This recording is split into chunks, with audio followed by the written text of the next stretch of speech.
Don't be a sheep and listen to this before I start the show. It's very pertinent to the way the show is structured. Disclaimer, this is not your grandma's consensus, aka sheepsis fantasy football running back list. We are talking top 10 running backs, but this is the way they could potentially finish, okay? Last year, everybody led you astray. They told you Dalvin Cook's in the top 10. He busted, finished 16th. Everybody told you guys Christian McCaffrey, he busted last year, okay? Everyone had Naji Harris outside the top 10. Everything changes. A couple of years ago, everybody said Le'Veon Bell, first round. I said, no, avoid him, guys. He's going to the Jets. He was never that good to begin with. Now he's going to the Jets. He was a product of the Steelers offense. Stay away. Things change. And what everybody's spitting out, right, vomiting out, is this copy and paste consensus rankings. They don't put their neck on line. They don't think outside the box.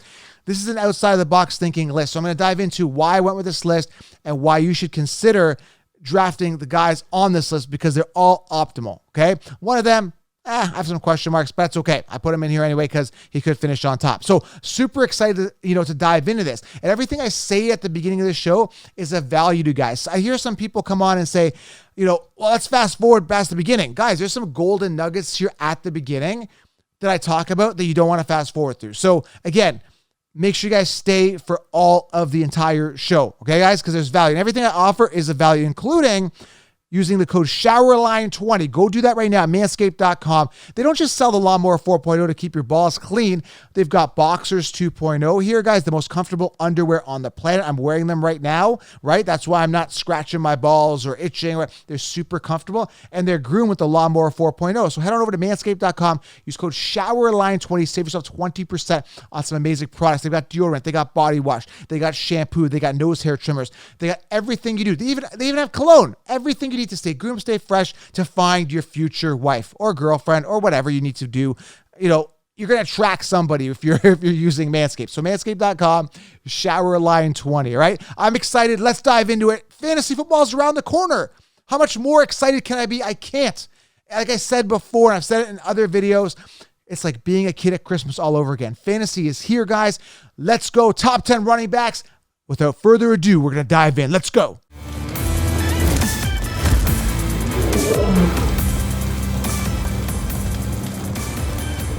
All right, guys, let's go. We're diving in. We're talking top 10 running backs. Before we get into the show, guys, subscribe, thumbs up, hit the thumbs up button. It takes 2 seconds of your time. I really appreciate it. Once we hit 1,000 likes here in this video, I'm giving away guys, you won't believe it, a free 16-round draft solution. And if you have that, I'm giving you a free 365 community access for in-season access to my group, my private group, guys, Fantasy 365.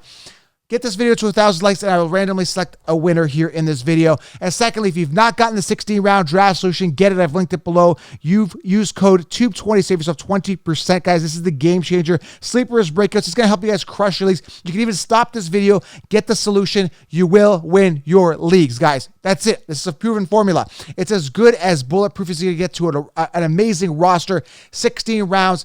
Get it right now. Use code TUBE20. I've linked it below, or head on over to thefantasyfootballaccounts.com. Get it. And finally, guys, join the Fantasy Front Lines for more in-season action, direct access, private live streams with me, guys, talking fantasy football. And of course, guys, your own podcast, a specific private podcast to you guys that I'm not sharing, how-to videos, everything in the Patreon group, patreon.com/FFcounselor. Go join the front lines. Whether you want to be a private captain or 5-star general in the community, you're welcome to join, and it's going to be light years ahead of the competition is where you guys are going to be. All right. So those are my announcements, guys. Everything I offer is of value to you guys. All right. Let's dive into this show right now. We're talking top 10 running backs here. And like I said at the beginning of the show, this is not your consensus sheep's ranking. So these guys could all potentially finish top 10. I'm obviously leaving out Dalvin Cook. I don't trust him. He busted last year. I don't know what his business is being in, the top 4 running back on the consensus. No. Not on my list. Nick Chubb could get a spike here at the time of this recording. There's talk of Kareem Hunt potentially holding out. He wants to get paid. They don't want to release him. He asked for it to be released. Nick Chubb Nick Chubb could get a spike, but Kareem Hunt is going to be a disgruntled employee at this point. So, that situation is a question mark. I'm probably going to fade that. And we have a discussion fully in the Patreon group, patreon.com/FFcounselor. I had a discussion, and I'm going to be covering those trending topics in the Patreon group, including this Nick Chubb, Kareem Hunt situation, which just broke out right now, the news. And I'm talking, because everyone, when news breaks up, people ask me, Joe, what do you think of this? How does this impact? I'm going to be answering that only to Patreon groups. I might do some posts on it as well, but the deep dive in the discussion is in the Patreon group, patreon.com/FFcounselor. So again, this is not your grandmother's consensus list. I'm just going to dive into it and just go, and let's just roll through it, okay? But understand, guys, I'm leaving out the Concheapsis BS, okay? For many reasons. I won't get into it right now. Let's talk about number 10 here. This is going to shock the world. How is this guy top 10? I should have saved it. I should have went 1 all the way to 10 and shocked the world. But we're going to move our way down. The reason I'm moving my way down is because you still don't know who I got at number 1. And I really want to deep dive into each player, but I want to start with 10 and work my way down. Just want to do it that way. First one here, guys. Here's the deal. Everyone's going to shake their head. I got Kenneth Walker here finishing at the top 10. Why? Chris Carson's retired. They don't have an RB1. He is an RB1. He was a second-round pick. He was a workhorse in college. I love Kenneth Walker this year, guys. Absolute workhorse in college. I was just talking to my friend Norbcam. He is a Seattle Seahawks ambassador, season ticket holder for many, many, many years. Big-time YouTuber. He is tapped in. His opinion is not necessarily that Rashad Penny sucks, which is kind of my opinion, which actually is my opinion. Years to wow us, we're not wowed. If we look at Rashad Penny's numbers, actually, I can't even say that they're good. I can't even say that, they just suck. Absolutely suck. I won't even dive into them right now. But I will tell you this, guy. Let's just dive into them. Let's talk about Rashad Penny's stats here, okay? The guy had, I want this to process and sink in, right? Reverse osmosis, or what do you call it? By osmosis. I'm not a scientist. I want it to just seep into your head here. We're talking Rashad Penny was the first round pick in 2018. He's had 5 rushing touchdowns. I want you to sink in. 5 rushing touchdowns in 3 years. Derrick Henry had that in 1 game, 2 games, okay? 5 rushing touchdowns in 2 years, Rashad Penny. That right there. I don't want to hear anything. La, la, la, la, la, la, la, la, la, la. I don't want to hear it. I don't want to hear Rashad Penny had 3 good games at the end of last season. I don't care. Kenneth Walker, 263 attempts, 1,636 yards, 18 touchdowns on the ground his last year of college, and he tacked on 13 receptions for 89 yards and a touchdown. Receiving. Listen, guys, I don't know how to tell you this, and I don't want to burst your Rashad Penny, whatever his name is, bubble here. Rashad Penny sucks. Kenneth Walker is a full and true workhorse in an offense that needs to run the ball, guys. This isn't like, hey, we might want to run the ball here. They need to run the ball. And if that's the case, Kenneth Walker is the only guy that can run the ball there. Now, again, going back to that Norbcam conversation I had, that Norbcam, which is the super fan, my friend, Seahawks ambassador, season ticket holder, and YouTuber, I was talking to him, and he's like, not that I think this, Rashad Penny sucks, just that I'm not sold that he's going to finish the season. I don't see him as a workhorse running back. Either way, it's a committee to start, but then Kenneth Walker is going to be that guy. The way he said it is I have a feeling that Kenneth Walker is going to be that guy where they say, we're glad we made this pick. And I think he's ranked number 1 rookie running back according to Madden. Not that I trust Madden or anything like that, but either way, Kenneth Walker could finish top 10. And the way the way I rank these guys is kind of the order, it is the way I would draft them. So, for example, right, everyone's got Dalvin Cook at 4, so I'm going across, I'm doing my draft, I pick my first running back that I like, second running back, which you'll see who they are, third running back. If Cook is there, I'm just not going to draft him, so I'm not going to include him on the list. People just copy and paste. It's BS. It's not how you're going to win your leagues, okay? So Kenneth Walker, I got him at 10, full workhorse running back. Rashad Penny's not a threat because he sucks. Again, he had a good season last year near the end. I still only had 119 attempts on the season. Played 10 games? He's played 13 games the past. Want me to whisper this in here so it sticks in? He's played 13 games the past 2 seasons. That's it. And he played 10 games in 2019. He had 14 games in 2018. The guy can't finish the season to save his life. Okay, Rashad Penny sucks. Okay, so Kenneth Walker, number 10, because I know I'm going to hear that debate. There's no debate. Number 9 here. And again, I'm not drafting Kenneth Walker, though. I'm drafting him after the 5th, 6th round. He's going to be my RB4 as part of a robust RB strategy, okay? So chill out. You don't have to spend a first round. Again, that's another thing. Disclaimer. Just because I'm ranking these guys in this order and you say, oh, well, you tell me Kenneth Walker's top 10, I got to draft him second round. No. Draft on ADP. I'm going to keep saying that in this video so you guys don't get confused, okay?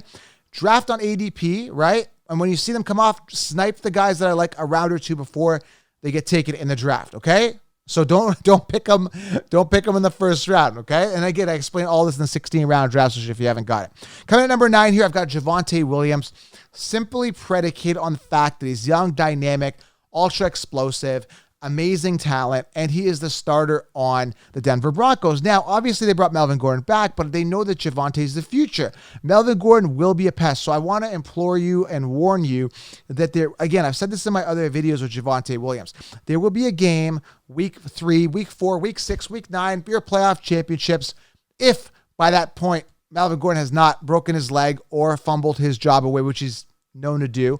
Again, Melvin Gordon sucks, but he's good enough, again, to be a pest on Javonte Williams. But going back to Javonte Williams here, I love the ceiling, love the upside. There will be a week here where you're down by 12 points, or let's just say you're down by 6 points. He's your last player. It's Sunday Night Football, Monday Night Football, whatever it is. You got 6 points, right? He's rushed for 100 yards that game. You know, he's got a bunch of receptions, but you're still down 6 points. The other player that you're playing in fantasy this week, he's got no points. He's got nothing left. Sorry, no more players left. You've just got Javonte Williams. So picture the scenario. You're at the goal line now. You know, you need 6 points to go. Game's on the line. Your fantasy and the actual Broncos weekly game. And Melvin Gordon comes in and he snipes a goal line carry. Boom. You're going to be pissed. Why did I draft Javonte Williams early? And, you know, that's part of the package. You got to understand that going in. So I consider him a solid RB3 flex play right now with the opportunity to really thrive and take over that backfield to the point where Melvin Gordon is irrelevant, which he should be anyway, but they've got Melvin Gordon to add depth because it's reality football, right? I love Javonte. Again, 203 attempts last year, 4 touchdowns. I'm looking at a floor here with Javonte this year. 8 touchdowns on the ground, assuming Melvin Gordon's in full integration, by the way. If Melvin Gordon's out, like completely out of integration here, high ceiling, high top 3, top 5 ceiling for Javonte. But predicated on the fact that Melvin Gordon's in, my ceiling, or my floor for him, let's go 8 rushing touchdowns. Let's go 1,200 yards on the ground. Let's go with 220 to 230 rushing attempts on the ground. So he's going to get a little bit of a spike there in regards to rushing attempts, because last year he had 203, right? And he had 903 rushing yards, only 4 touchdowns, right? 53 targets, 43 receptions, 316 yards, 3 receiving touchdowns. So everything gets an uptick. You know, last year finished 17th amongst running backs. So I see him cracking the top 10, again, predicated on the natural progression and the evolution of Javonte becoming a better player, and the fact that they're going to want him to be the future back for them, naturally giving him more volume and, you know, obviously taking into fact that Melvin Gordon's going to fumble his job away, which he's done before. So Javonte Williams coming at number 9. Coming at number 8 here, and again, I don't get it. It makes absolutely 0 sense to me, guys. Absolutely 0 sense to me why this guy's not in the top 10. Typically, this is weird. The mainstream consensus can you just copy and paste. So what you would do is you typically see Melvin. The guy I'm talking about is Zeke Elliott here at number 8. You would see a copy and paste type of scenario, but for some reason they've completely omitted him. They've kind of completely gotten rid of Zeke Elliott this year. Completely. They're like, hey, we're done with Zeke Elliott. We're done. And who they've got in there now are like bottom feeders like Deandre Swift, who's done nothing and peaked at 151 attempts. Guys, Deandre Swift had a decent season near the end of the season. I get has had a couple of good games, but this is a guy who had 151 attempts and played 13 games. He hasn't even stayed healthy. He hasn't even stayed healthy his entire career, Deandre Swift. Like, I'm not seeing the hype. He's played 13 games in his first season, 13 games the second season, peaked at 617 rushing yards, and he had 8 touchdowns in his first season, 5 last year. And I get it, right? He gets the target, 78 targets, 62 receptions last year, 452 yards, and 2 touchdowns. He's not a workhorse running back, okay? Swift is on a suspect offense. I do like Amon-Ra St. Brown on the Lions, but again, putting him in the top 10 over a guy like Zeke Elliott, are you crazy? And Swift is even ahead of guys like Saquon Barkley, who is on the list. I'll tell you where he is coming down in a moment here. But I got to tell you here, I got Zeke at 8. This is a guy that has been declining every single year, and I know that doesn't sound appealing, but last year played with a partially torn PCL, and Understand this, guys. He still finished top 7, 237 attempts. This guy's going to get his 240, 250 attempts. He's going to get his 1,000-yard rushing, and he's going to get his 10 touchdowns. He lacks the ceiling, but has the talent and the productivity and the security and the safety. Now, his ADP is going up slightly ever since that announcement for Jerry Jones saying that they have to use him as a focal point of that offense. I had the beat writer on, guys, okay? I had the actual Cowboys beat writer. Just Google Dallas Cowboys Outlook Fantasy Counselor. Go Google it, right? Google it right now. Fantasy, Dallas Cowboys Fantasy Outlook or whatever. It'll come up. Fantasy Counselor. Go listen to that episode. The beat writer knows that Zeke's the guy. Zeke is the guy. Okay. I don't care what anyone says. He is as solid as they come at the running back position. Locker room leader, best player on the team, veteran, workhorse. If they want to advance, if the Cowboys want to progress into the playoffs and make a Super Bowl run, they have to run their best running back, that is Zeke Elliott. And like I said, there has been a regression on Zeke Elliott, and there's been a progress, with Tony Pollard. I think Pollard would obviously be a pass, but Zeke Elliott is a safe RB3, okay, with a safe floor and a consistent performer every single week. You're going to get those safe flex points, okay? RB2 with massive upside, period, okay? Zeke Elliott, there you have it, number 8. Number 7, I didn't want to include this guy in this list at all. So coming in at number 7, again, I didn't want to include Christian McCaffrey on this list, but if I'm drafting and he's there after the guys I got at 1, 2, 3, 4, 5, 6 that I'm going to go through, if I have those guys and McCaffrey's sitting there in like the 4th round, then yeah, I'm taking him, right? But there's no way I'm investing a second round or second overall pick or third overall pick on Christian McCaffrey. But again, he's on the top 10 list because he could finish top 10 if the stars align for him and he actually stays healthy, which I doubt he will. But based on opportunity, yes, he's the workhorse running back, yes. Based on talent, yeah, he's talented. Based on the guy could actually finish as a top 10. So he's there. Like, I got to put him in here. This is the guy that I can't deny the talent, the opportunity, right? Now, it is a different offense, obviously, from the offense that we saw with Cam Newton back when Christian McCaffrey was thriving. He did only play 10 games the past 2 seasons. He did get hurt with nobody touching him. That's a problem, right? If you get hurt without being touched, that's an issue. So I keep talking about this, but Christian McCaffrey, guys, how do you deny him if he's healthy? You can't. So I got him at 7 here. I'm not happy about this pick. I wouldn't pick him. If he's in the 4th round, I'll take him. But again, I draft based on I look at the ADP, what they're offering, and I draft based on the players that I believe will do better. Okay. So if I have to reach on a round or two, like a guy like Kenneth Walker, I will reach. I will grab him a round or two early because I believe in him, okay? But Christian McCaffrey, way too high in ADP. I'm personally staying away. If you feel in your gut that Christian McCaffrey is going to thrive, get him. Get him. Top 3, top 4 pick. I personally don't believe in him, but I got him in the top 10 just out of respect that he's in a great opportunity and there's no committee there. He's the guy, period, right? And the talent is there. If he stays healthy, he's a top 10 guy. Coming in at number 6 here, shock the world again. I shocked the world with Kenneth Walker. I'm going to shock it again. I got Breece Hall coming in at number 6. Now, let me deep dive on why. Let me give you a quick story here. Story time again with the counselor. I remember a couple years ago, I even have the magazine to show it. I don't have it in front of me here, but everybody was high on Le'Veon Bell. I talked about this. Le'Veon Bell, round 1. Everybody said this after he was drafted to the Jets. The Jets team wasn't as good as it is now. They have themselves a solid draft. They have an improved O-line. They got Garrett Wilson at receiver, Elijah Moore, Zach Wilson, who could potentially thrive and is a good player, just hasn't really got going in the NFL yet. But all high draft capital, upside players that were great in college or did some really good things, right, in their college career. In comes Breece Hall this year, who's being drafted ADP 3rd round. But going back to that Le'Veon Bell story, the offense wasn't as good as it was now. Le'Veon Bell isn't as good as Breece Hall on paper, right? He had some good years with the Steelers, and I get that, and I'm not going to discount that. But he was a product of the Steelers offense. How do I know that? Well, it's very simple, guys. D'Angelo Williams and James Conner achieved similar stats to the way Le'Veon Bell did when they were on the Steelers. They were just when Le'Veon Bell was hurt or holding out, they were performing the same level that Le'Veon Bell was in that offense with Big Ben and that great O-line back in the day. So when I look at Le'Veon Bell, who was being drafted in the 1st round, that was the consensus that Ken Chiefs is ripping you off. And I told you, stay away from Le'Veon Bell. This is not a rip-off because I'm getting a guy who is actually better in college who had 41 rushing touchdowns. Breece Hall, 41 rushing touchdowns the past 2 seasons in college. Absolute beast. His name is Breece the Beast. Okay? They moved up to get him. The Jets did. They believe in him. They've already said they love his catch radius. They're going to use him. He's the guy. Michael Carter didn't really wow us last year. Had 147 attempts last year.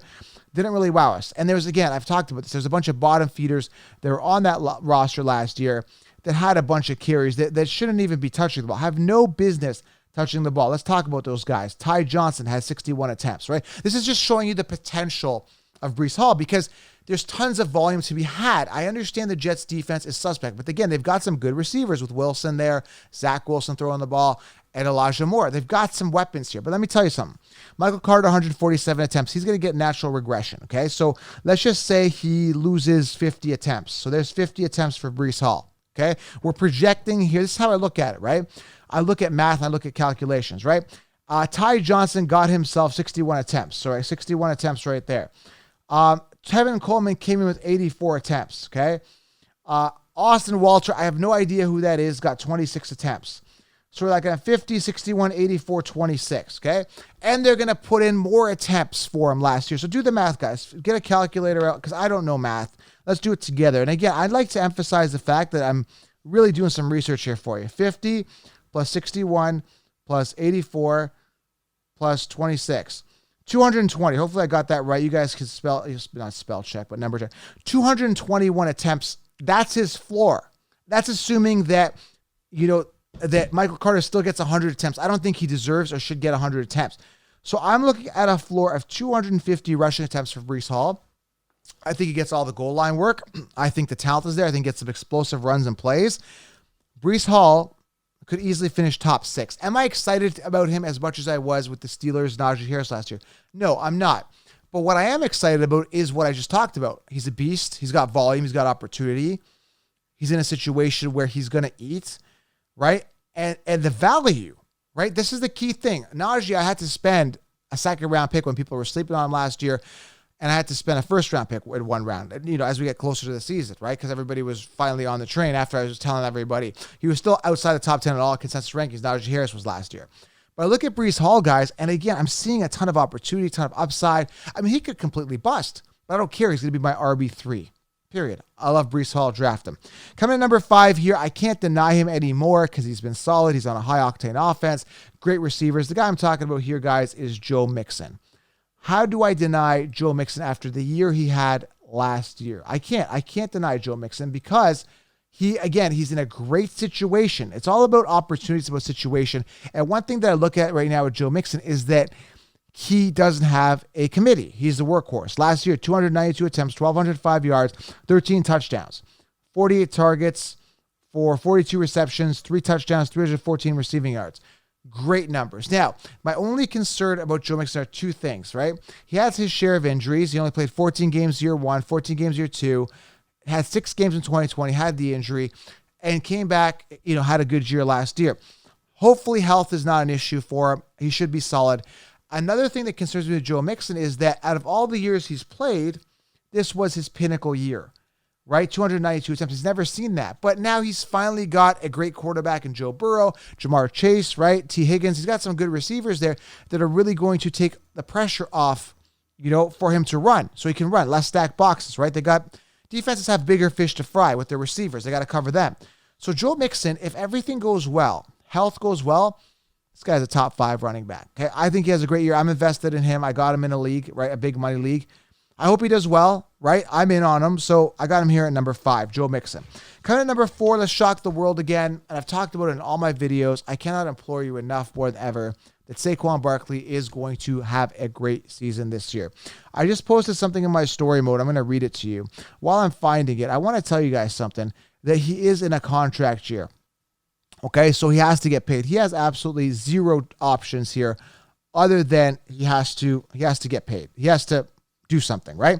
He's the workhorse. There's no committee there. Improved O-line, focal point of that offense, and it's a make or break year for him and Daniel Jones. So let me read this report. I'm not sure who it came from. His name is Jordan something. I think he's a beat writer. He's a NFL Nation reporter or something like that. So anyway, here's what they said. This summer is going well for Barkley, and Sunday was no different, meaning this Sunday, at the time of this recording, was August 7th, okay? So, again, when you're listening to this, you're probably listening to this close to the season. Either way, my feelings did not change on Saquon Barkley, barring any type of injury. This summer is going well for Barkley, and Sunday was no different. Barkley looked decisive and quick as the Giants primarily focused on red zone runs. Coach Brian DeBall has already called Barkley explosive this summer. This was evident when he cut one run in the middle of the field and beat everybody to the left pylon. Center John Feliciano said after this version of Barkley is the best he's ever seen from a running back on any of his teams. This is a huge, huge statement from center John Feliciano. Hopefully I'm pronouncing that right. Just a year ago, Barkley was rehabbing from a torn ACL, blah, blah, blah, blah, blah. He looks much different as he enters the final year of his rookie contract. LFG, guys. LFG. That's all I got to say. So, again, that's just him. I don't care what he says. I just had to share that with you. I got Saquon Barkley at number 4. I don't know what else to say. I mean, there's nothing else to say. Like, you guys, the consensus are telling you to draft Christian McCaffrey. Hey, guys, draft Christian McCaffrey with your 3rd overall pick, but let's sleep on Saquon. Now, I will say that the consensus, the Sheeps are actually waking up a little bit because this guy was sitting 17th amongst running backs. He's now sitting top 10 on the consensus rankings and PPR amongst running backs. Wow, they're waking up because I keep harping on them. They won't tell you that it was me preaching the truth, and they won't be accountable for last year and their mistakes, but they will tell you that Saquon Barkley is top 10 now. Anyway, they're riding the train. And then watch, when he finishes top 5, they go, oh, I love Barkley. Like, no, you don't. You guys are just snakes and you guys are sheep. Saquon Barkley, number 4. Coming at number 3 here. Now, I want to do a disclaimer here for this fantasy football running back. I'm talking about is Jonathan Taylor. I want to talk about this. I don't know if you guys noticed, but I'm doing a lot of videos here on, I got to tell you who it is, guys. It's Nyheim Hines. Let me pull up a video here to show you. I don't know if you guys can see this, if it's going to zoom in. So I'm going to, guys, if you guys are listening in the car, I'm actually holding up a video of Nyheim Hines on the field in training camp. And the Colts keep posting. It's kind of blurry because it's kind of focusing on me. Is that Nyheim Hines? Yeah, that's Nyheim Hines. You guys can see it, okay? The reason I keep posting on my Instagram, and I keep posting on my Instagram saying it's Jonathan Taylor catching the ball, is because I'm seeing too much Nyheim Hines being posted by the Colts. I know it's training camp, but I get that, and they want to push their guy. But I'm hearing that he's going to be used a lot on 3rd downs. So that's an issue here if you're a Jonathan Taylor owner. I'm not investing in Jonathan Taylor simply because history shows me that running backs that finish on top will not finish on top again the next year. The only time it's ever happened that I remember that I can see historically is Priest Holmes in 2002, 2003. Priest Holmes, Kansas City Chiefs, look it up. Other than that, running backs don't finish on top 2 years in a row. There's always a hindrance. There's always an injury. There's always something that happens that changes the trajectory of that high path, which is, astronomical high path, which it was last year with Jonathan Taylor. Jonathan Taylor, guys, listen to this, guys. 1,811 yards, 18 touchdowns, 332 attempts. There's no way he's hitting those numbers again. Nyheim Hines is going to be a thorn. Matt Ryan's going to throw the ball more. Different offense, different situation. I don't trust Jonathan Taylor this year to finish with those numbers. Is he still safe? Yes. Is he still a top 4 pick? Yes. I'm just warning you. This is your warning, guys. If you want to go Jonathan Taylor 1st overall, that's fine. But heed my warning that there is a potential decline happening. How significant? I don't know. Hopefully it's not a catastrophic injury. But when you run him 332 times and get a pinnacle year with 1,800 rushing yards, 18 touchdowns, he's likely to come down. Now, that being said, if there's any running back that could do it, it's Jonathan Taylor. I think the youth is there. Going into his 3rd season? The guy is only 23 years old. If anyone's going to do it, it's going to be Jonathan Taylor behind a great O-line in Indy with Matt Ryan throwing the ball. He could do it. Okay, but I'm just warning you. There's a decline coming. Number 3, I still got him at number 3. I'm not knocking him. Number 2 here. I was higher on him this last year, but now everybody's riding this train, and I gotta still ride the train. The guy I'm talking about is Naji Harris. Now, before I dive into him and the number 1, make sure you guys, again, get the 16-round draft solution because I give you guys where these optimal players to draft them in each round. So get 16 rounds, guys, link in the bio, okay? Najee Harris is primed to get the volume. That's the thing with Najee Harris, okay? The talent is there. Tomlin has already said, I love Najee Harris. He's the guy, right? Najee Harris come out and said, I want to run 500 times this year. There's no doubt in my mind that there is no other running back there that Najee Harris is the guy. I don't have any doubt in my mind. Okay. Now, when I look at Naji Harris and I look at him from last year, because we got to go back. We got something to go back in the NFL. 1,200 yards, 307 attempts, 3.9 yards per carry, 7 touchdowns on the ground. The 3.9 yards per carry, not attractive, but the O-line wasn't the greatest. They've obviously made some improves, shifted some stuff around, improved the O-line. So that's better. He's got a year under his belt, so he's obviously more confident. We already seen proof of concept that he can get it done, and he's got no committee. All pluses. My only question marks with him is the quarterback situation. That's it. Mitch Trubisky, right? Rudolph, I'm scared to hell if he starts. But that being said, sometimes these quarterbacks, they get scared. They dump the ball off. They do more checkdowns. He's going to get the ball and get a lot of receptions.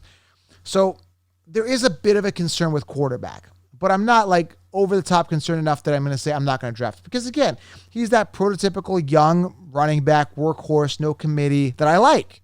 That's what I like. This is what I like. Volume, opportunity, youth talent, and no committee. This is what I look for. So I could say that he could improve on next year. I think his average yards per carry goes up. I think his yards go up. His attempts stay around 307. Maybe he gets a spike even there. His rushing touchdowns go up from 7. That's easy. I still think, the receptions may go up or down. I'm still torn on this one. I'm going to factor in a slight regression from the 74 receptions and bring that down to around 60 receptions. Could go up as well. We don't know. But either way, Naji Harris, great talent. Love him. Got him at number 2. Again, number 1, guys, I'm going to go to that in 1 second. Again, make sure you guys get that 60-round draft. So use code TUBE20, save yourself 20%. Got to plug it one more time. Number 1 here is Derrick Henry. Won't spend too much time on this. We know Derrick Henry, he's the king.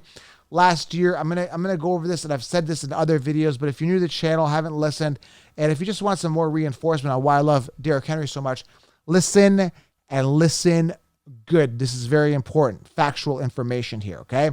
When I look at attempts last year, Derrick Henry was 10th in attempts, okay, with 219. When I look at touchdowns, Derrick Henry was 6th in rushing touchdowns, tied with Zeke Elliott, ahead of Josh Jacobs, Nick Chubb, Leonard Fournette, Melvin Gordon, Naji Harris, Antonio Gibson, David Montgomery, Dalvin Cook. Dalvin Cook only had like 6 rushing touchdowns last year.